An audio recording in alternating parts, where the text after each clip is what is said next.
It's Mark Yegge here, wealth architect and lifestyle investor. Let's take your life to the next level. Welcome to the Wealth Architect Podcast. Hey, everybody. Welcome to another edition of the Wealth Architect Podcast. I am excited and thrilled today to have a special guest. He's a good friend. We've done some things over the years that we've known each other, and you're in for a real treat when it comes to wealth knowledge, somebody that's trying to think out of the box, and so just some really exciting things from a really fun, nice person who's just trying to help people. And so our guest today is an ear, nose, and throat doctor. He's a physician. He's been doing it for 27 years, and he's really good at it. He's out in the LA area, and I've had the opportunity to visit him and his wonderful family. He's got an amazing family. It's almost like one of those families that's like perfect. And there's, of course there's no perfect families, but when you look from the outside at this family, like they're awesome. His wife is great. The kids are great. And he really knows how to live life, and he's got a direction. The cool thing is he's going to bring a lot of that knowledge to us today here at the Wealth Architect Podcast. He also writes a free newsletter for breaking out of the medical mindset. So he does a lot of things for medical professionals, and he's even got a really cool course to help medical people.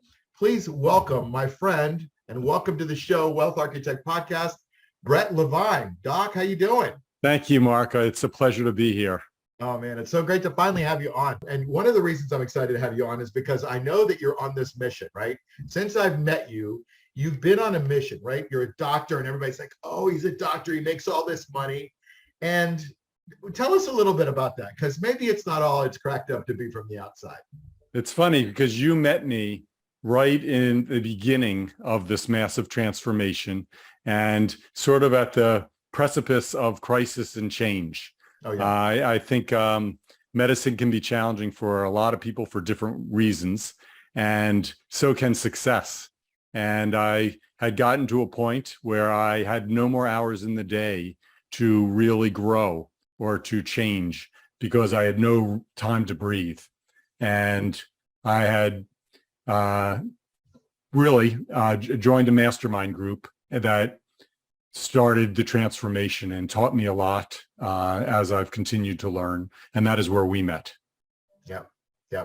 I remember early on. Well, before I tell that story, why don't you tell us what that pivotal moment in your life caused you to move towards, and kind of maybe why you're doing what you do today? Yeah, I mean, really, I would say it's been a series of crises over and over again, forcing me to change in one way or another. So I'll just go through my different crises and pinball around. My first crisis was probably in high school. We moved from Philadelphia to Florida. That took a perfectly standard, stable, nothing changes life and forced me to dive into learning and doing something I did well at, which was being a student. And that was probably one step. The next thing was, despite my success in college, med school, and even residency, when it came out to become an adult and leave all those institutions, I could not find the job I wanted in the place I wanted, which was Southern California. And I was forced to move and change my dreams, really. And I took a job in New Jersey. Mm-hmm. And I had a great job. I just really didn't like my life and wasn't happy where I was living. So that was another crisis, which sort of set me into much more introspection, a little more vulnerability, and even some meditation at that time. And I eventually came back to Southern California, got a job, and got a job simply because it brought me back there. And 6 months later, I was fired. And for the first time at like 32 or 33, someone who had a plan since they were 16 and executed the plan at a very high level had no plan. So that would probably be the deepest, darkest time in my life, when I had no idea what I was going to do. And luckily, I had some angels in my world that just sort of in my days gave me a little direction. And it was the beginning of me going out on my own and forming my own private practice, which I had too much fear coming out of training to do. Sure. But found that I don't know that I could have been as happy doing anything else but creating what I needed. So that was sort of my first creation that then led to me getting comfortable with some stability and getting married, having 3 kids. And then suddenly I was in 3 offices with 3 kids and driving around and had no more time. And every time I asked my CPA how I pay less taxes, they told me to make more money and work harder. And, you can only do that so much before you're either going to die of a heart attack or reach a ceiling. And I was stuck, frustrated, and limited. And that's when I sort of began looking for more and joined a mastermind group that led me to GoBundance, where we met. And that just blew out of the water so many assumptions, so many things I thought I knew, and just changed. That really is the part of the beginning of many of the things I teach in Breaking Out of the Medical Mindset. It really came down to, I didn't know all that I didn't know. You know, you think you're an expert, you think you know everything. And if you don't know it all, you can teach it all and learn it all and do it all by yourself. And that just doesn't work. Yeah. So let me unpack a few things in there, because you covered a lot of years. And one of the first things I want to unpack is, so many of us have a plan for our lives, right? Which is great. We should all have a plan for the direction we're going. But, there's a saying, if you want to make God laugh, tell her your plans, right? And so it's always funny, no matter how much we set a goal, set an intention, set a plan, we get slapped upside the face sometimes with life, and it moves us in a totally different direction. And in your direction, even though to me, you're like one of the most, you said the word solid, but you're very solid and organized, and you like to have, and even our calls are planned when we have conversation, right? Everything's really planned out for you. So when something goes against the plan, it probably rocks your world, right? The key to life to me is flexibility, and you've been able to show resiliency through that flexibility. And that's an important thing, audience, is that, you've got to have some flexibility in life to be able to work through some of these things, these goals that don't come to fruition, or maybe the goal comes to fruition at a 10x level. And that's the story I wanted to tell, because I was at your house a few years ago, and I'll never forget the look on your face when we were sitting out and we were sharing, some of the goals that we had, and you had a revenue goal for your practice. And you were, it was a couple 100,000 from the prior year or whatever it was. And I said, okay, well, I know that's not going to solve your life's problems. What would happen? What would you have to become if you were to 10x that goal? Do you remember that question when I asked you that? I do. And I remember your eyes got really big and you were like, oh, wow. And then I think over the next couple of days, you were like thinking of all these different things that you would have to do, or you would have to be, to really step into that. And I have a feeling that some of that has been integrated into your life. You have some really great content that you help people with. You have a great newsletter. You're doing things that are not just, I'm running a practice and working harder and trying to, have the right people around me. You're doing things that are actually helping people around. So I wanted to at least acknowledge you for that and being able to pivot on a plan. Bring up the point of better questions and how we ask ourselves questions that are safe. That we know. When I used to set goals, when I would do my visioning or set my goals for the year, in the beginning, in my medical mindset, I set all goals that I had no doubt I would attain. They were big goals, but I knew that by the end of the year, I was going to be able to check them off. Yeah. And what I've learned is to set goals that make me uncomfortable or that I may not be able to attain, because then I've really stretched myself. I've really pushed myself. I've really expanded my possibilities instead of just being safe. So thanks. Growth happens at the margins, everybody. That's that's where you grow. You don't grow in that safe spot in the middle of the cell. You grow at the edge where the mitochondria is. I'm using medical terms like I know them, Brett.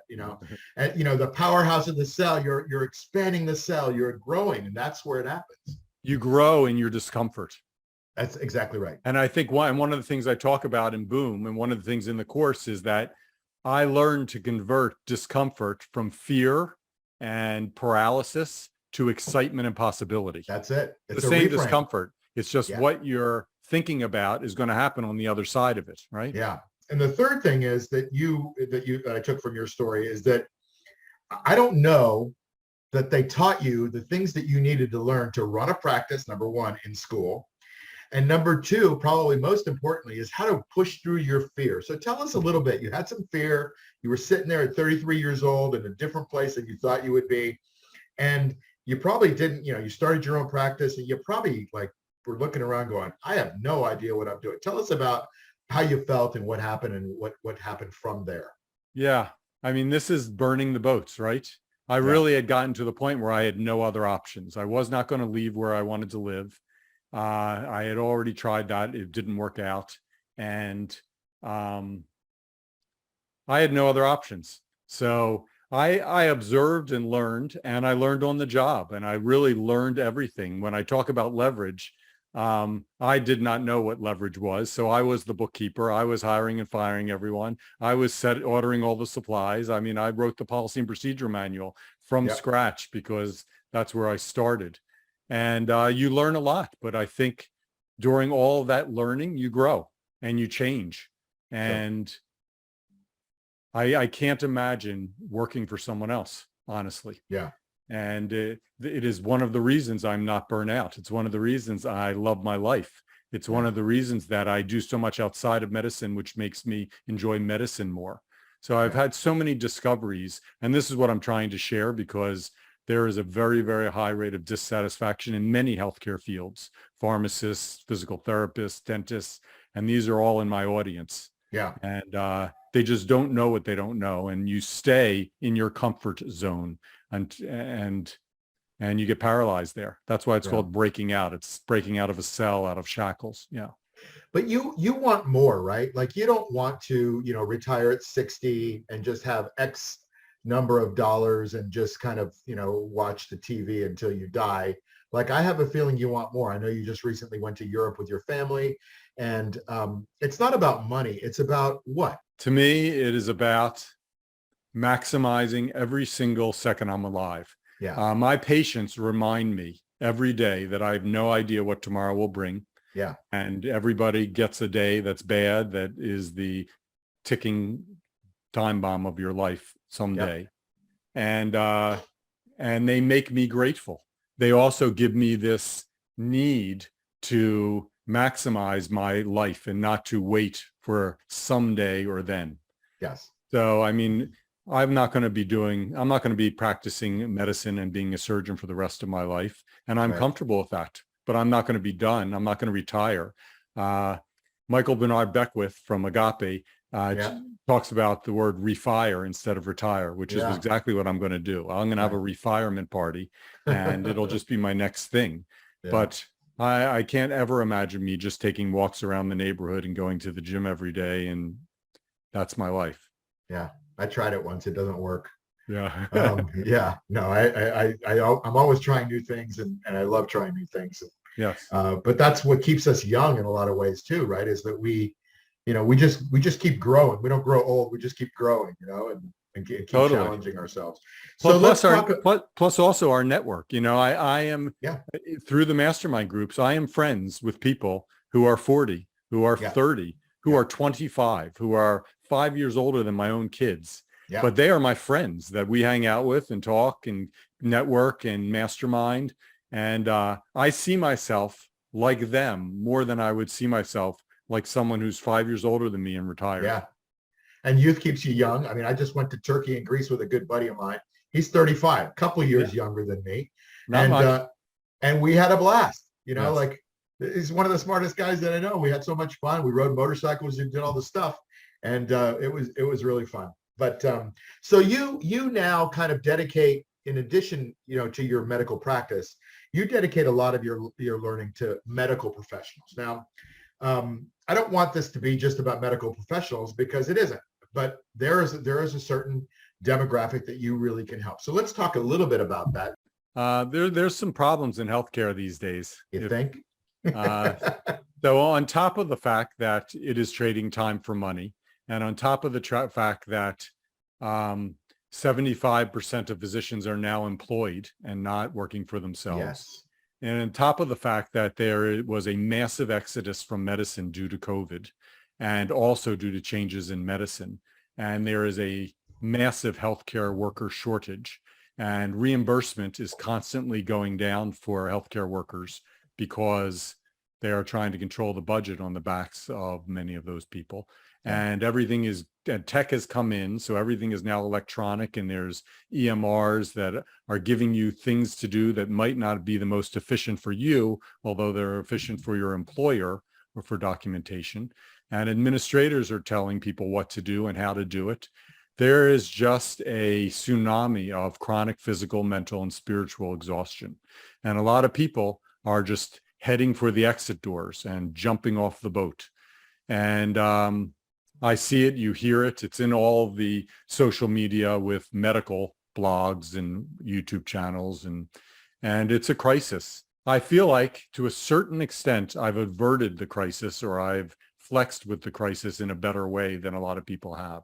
And I just have learned so much, and I love teaching and I love learning, and I felt a need to share it. And that's where breaking out of the medical mindset came, because I believe no one's going to solve this for any of us. No one's going to fix it. No one's going to save us. And this insanity is a wake-up call for change. Yeah. And, if people want change, they are going to have to change. And the first thing you have to change before you change your world, before you change your situation, is you have to change your mind and how you think, and eventually change who you are. Absolutely right. And, on the Wealth Architect podcast, if you're a regular listener or watcher, you know that we talk about the Fed, we talk about inflation, we talk about the stock market, we talk about world events and things like that. But Brett's totally right. You've got to change within before you can change how you react to the rest of the world. You have to know who you are, and you have to be so centered in who you are that the information that's coming out at you, you have to be able to discern whether it's true or not, or for you, true or not. So that's an important thing. And that goes back to a concept that I have. I'm a bit of a trend bucker. I don't buy all the institutional stuff that's spat at us. And these days, if the last 2 years have shown us anything, is that we need to be critical thinkers. And I don't think a lot of us have been taught to be critical thinkers. And you're a guy that went to a lot of school, and I'm like the opposite of you. I came from the half of the class that made the top half possible. But a guy like you plods through, and that's the way you learn. But not everybody learns like you. And I think, I was just telling somebody this story a couple of days ago, that I went through the whole day. In fact, I've gone through the whole week, and I haven't used any algebra, right? And I didn't use the Pythagorean theorem all day, but I did invest in the stock market, and I am watching what's going on in the real estate market, and I need to know about inflation. And none of that stuff was taught to me in high school. So I think you and I have something in common there. So let's talk a little bit about that. Let's unpack that, because I don't think we're giving our kids a fair shake. Is there anything we can do about it? Is everything an elective that we have to take that is really knowledge, and all that Shakespeare and Pythagorean theorem is stuff that is required? Do we have it backwards, Brett? I think there's a lot of learning outside of school. And I think that's where the opportunity is. And our kids learn from us from the moment they're born. And it's not just what we directly tell them, but it's what we show them. It's how we live. It's what we do in our lives and how we spend our time. It's how we deal with problems and crisis. It's how we show unconditional love. I mean, there's so much our kids learn. And they also learn from who we associate with. So that can be a positive or a negative, depending on your tribe, your social circles. And through the people that we associate with, which for me is less people in healthcare than you would expect. They are exposed to so much more than just who I am and what I do. And they're exposed to our lives and so many other possibilities. I think one of the challenges with traditional school is that it is setting you up for more of the same, right? Yeah. Because every institution wants to promote itself. Every school wants to promote the value of it, or it wouldn't be unnecessary. So high school is set up for college. College is set up for graduate school. In my case, graduate school is set up for internship and residency. And even in residency, there is in my profession of ear, nose, and throat surgery, there is a disproportionate amount of people who continue on to fellowship, which really truly only benefits you if you go into academia, and there are not enough spots in academia. And I ask people who interview with us all the time, why did you do this fellowship? And sometimes The answer isn't the most practical from a cost, big vision, look at your life answer, but it is practical from a medical mindset of this is a safe known that I can do more, become more of an expert and have more value. And that is the space you are coming from because you're hypnotized by this from years and years and years of knowing the hoops to go through and going through them. And then suddenly you're out in the real world and you only know how to be that way. Yeah. So what are some nuggets? People listening to you, you're a successful guy, but you're always striving for a bit more. You got a successful life and you're doing some fun stuff. How can people take some knowledge and make their life better? Like what would you say are maybe 2 or 3 things that people could, just right off the top of your head, take from you and apply them and start making their life better? Hey, it's Mark Yegge here to tell you about our cash flow machine trading program that's designed to teach you how to make safe, reliable income. Now, we shoot for 2 to 4% a month of income and growth in your portfolio.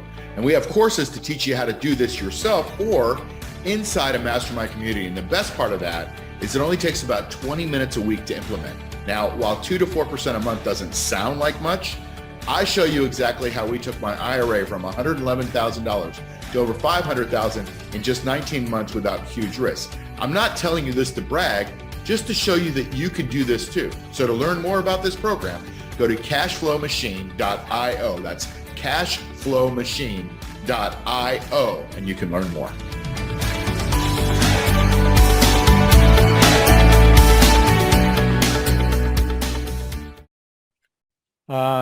One thing I would say is to step out of what you do every day and who you are now and dream. To find a safe space, go somewhere, try to remember who you were in high school or who you wish you were now, and just write down what you would like in your life that is not there. And use that as a bit of a compass of choices that you make for your time and for your goals.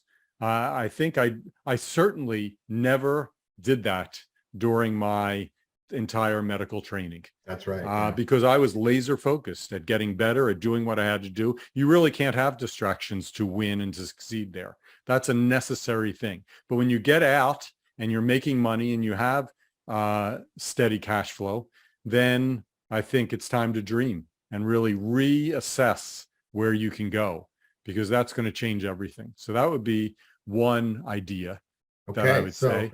That's step out and dream, everybody. So that's number 1. What else, Brett? Number 2, I would stretch and do one thing that makes you uncomfortable every day. It can be as simple as taking a different turn going to work when you do it mindlessly every day. It can be being vulnerable at a social interaction and walking up and just making conversation with someone you would never speak to. It can be taking a class. It can be anything that would get brushing your teeth with your other hand on one leg. Yeah. On any one of leg, that kind sure. of stuff. Okay. Yeah. Good. So I think that's really key. And then the third thing I would say, which still to this day is difficult, I think for you and I, is really learning that you don't have to do everything alone and on your own in your life. I talk about this for an entire section in our course on leverage. Because it applies to every aspect, whether it's your career, whether it's your family, whether it's your finances, whether it's your wealth building. Leverage changes everything. And and there was a time where I came home and at the end of my day, sat down with QuickBooks and went to every income and expense on every real estate property on my business because I knew it better than someone else and I wasn't going to spend money on someone else. Now I have a bookkeeper who spends all those hours.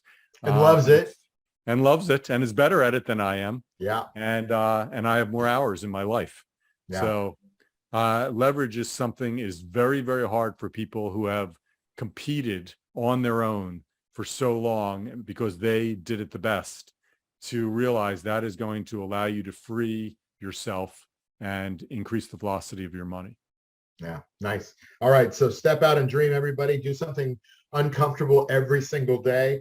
And realize that you should utilize leverage. You don't have to do everything. That's such a great lesson. So that's really super. That's just kind of what you do, right? I just asked you off the top of your head to come up with 3 things. And we got some bombs right there. Really good stuff. So let's talk a little. I know you have a free newsletter, and I know you have a course. So tell us a little bit about the course. I think it's called the Boom 1.0 course. Tell us what's in it, what it's about, what we can get from it. Yeah, so the Boom course really encapsulates all of this knowledge that I've gotten over 30 years into 30 modules of short videos. They're about 5-minute videos. There are exercises. There are questions to ask yourself. And there are even books that I reference and tell you about the gold from those books. And I cover just many of the things we're talking about, how to do self-inventory and set goals and vision, and then create space and time in your life. That is one module. I talk about changes to your mindset, how to learn to celebrate wins and focus on gratitude, how to learn to say no, because everyone in medicine wins by saying yes. And you taught me this, Mark. This is from you, that you say no till you find your hell yes. And that changes everything. That really gives you focus on what you value and where you want to go.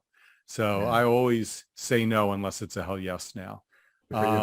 We've talked about some of the things, but learning the tax quadrants, learning how you lower your tax burden, and learning how you invest your money to have your money make money. That horizontal income was a new concept to me. I did know how to put my money in an IRA, but that is all I did. And if I wanted more money, I worked harder or longer. Yeah. And just the concept of getting my money to make me money is a game-changing concept, which could be an entire course. Every one of my modules could be an entire course in themselves. And I'm too compulsive, and I just put all the stuff in at once. And it's a lot of value, but a lot to expand upon as well. Great foundation then? Yes, a great foundation for more, because this never ends. Good. So yeah, and there's a playbook that comes with it, with all the different charts and tables to assess your net worth, to set up your goals, to look at your obstacles, so much to look at your tribe and who you surround yourself with and who you want to be surrounded by, who represents your future. Yeah. There's a lot of gold and a lot of value that you can just go through at your own pace, as fast or as slow as you want. And where can people find that, Brett? And you can find that our website is www.boom, B-O-O-M, mindset, mindset.com, and /course if you want to go directly to the course. Super. I'm sure we could sit here and talk about all the stuff that we have in common, all the stuff that we don't, and all the ways that you're helping people. But I know who you are and how, and your heart, where it is and how much you want to help people. So I'm encouraging you guys, if you're listening, to go to www.boommindset.com. Get as much Brett Levine as you possibly can, because you won't regret it. He's solid. He's organized. He's an achiever and a success guy, and you won't go wrong in listening to him. And he really cares. That's what I love about him. So Brett, I've really enjoyed our chat, and I want to thank you for being on the Wealth Architect podcast. So Mark, this has been an outstanding experience. Thank you for all that you've taught me and continue to teach me, and keep doing what you do. It's been a lot of fun, my friend, and hopefully more in the future. So I'll see you next time. And hopefully you listeners and watchers, hope to see you next time on another edition of the Wealth Architect podcast. Remember, don't give up your power in your wealth, your health, or your time. You've been listening to the Wealth Architect podcast with Mark Yegge. Follow us on iTunes, Spotify, or wherever you get your podcasts. Like and subscribe on YouTube. Share and tell your friends. See you soon.